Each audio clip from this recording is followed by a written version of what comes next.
This woman snapped a hacksaw in half, hid it inside a pile of ground beef, spread it evenly and covered it with plastic wrap, then placed it in the freezer overnight. The next day at work, she handed it off to Mark through a friendly prison guard. Mark opened the package right in front of the guard. Seeing it was just a box of ground beef, the guard left without any suspicion. Mark used a mirror to confirm no one was watching, then quickly thawed the beef with water, pulled out the hidden hacksaw, and began prepping for his escape plan. He unraveled a long strip of toilet paper, snapped a whole box of matches, and tightly wrapped the match heads inside the paper. Then hid the bundle in a packet of instant noodles. Mark went to the inmate recreation area and signaled to an accomplice on another floor. The two handed off the bag while passing each other on the stairs. While everyone was gathered downstairs, the accomplice secretly lit a fire in the cell next to Mark's. After he left, the flames quickly spread. Once the alarm sounded, guards rushed in and put out the fire, but the room was now blackened with smoke damage and needed to be repainted, which was exactly what Mark had planned. Mark handed the hacksaw to David so he could start building their escape tools. David expertly wrapped both ends of the saw blade with cloth, then snapped it again in the middle to shorten it. He took out a nail clipper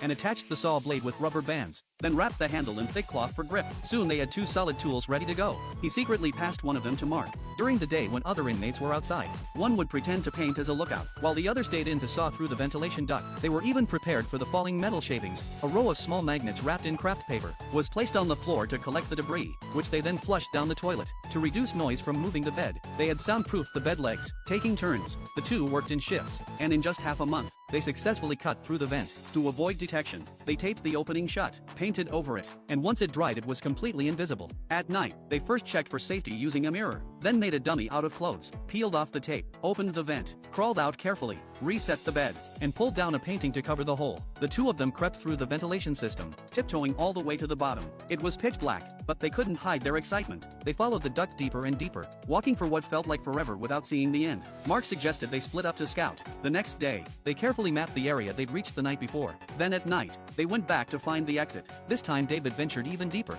and finally saw the prison's outer wall, but a concrete wall was blocking the path. David reported the situation to Mark, telling him they'd need a hammer to break through. Mark told him there was a backup toolbox under the entrance to the duct. That night, David found the toolbox, and inside were the tools he needed. He grabbed a sledgehammer and began smashing the wall. Day after day, David kept hammering. He had no idea how many walls he broke through, until he finally reached the prison's outer wall. But this wall was over 2 meters thick reinforced concrete. Seeing it, David thought about giving up. At this rate, it would take at least 3 years to break through. But after all the planning, Mark urged him to just give it a try. So David kept hammering every night, even though after a full month, he'd only made a small hole. His hands were covered in wounds, and again he considered quitting. At this pace, they'd get caught before finishing the job. Seeing this, Mark encouraged him once more. If you stay focused on one thing, you'll succeed. Then one night, while hammering the wall, David made a shocking discovery, something that could help them escape much sooner.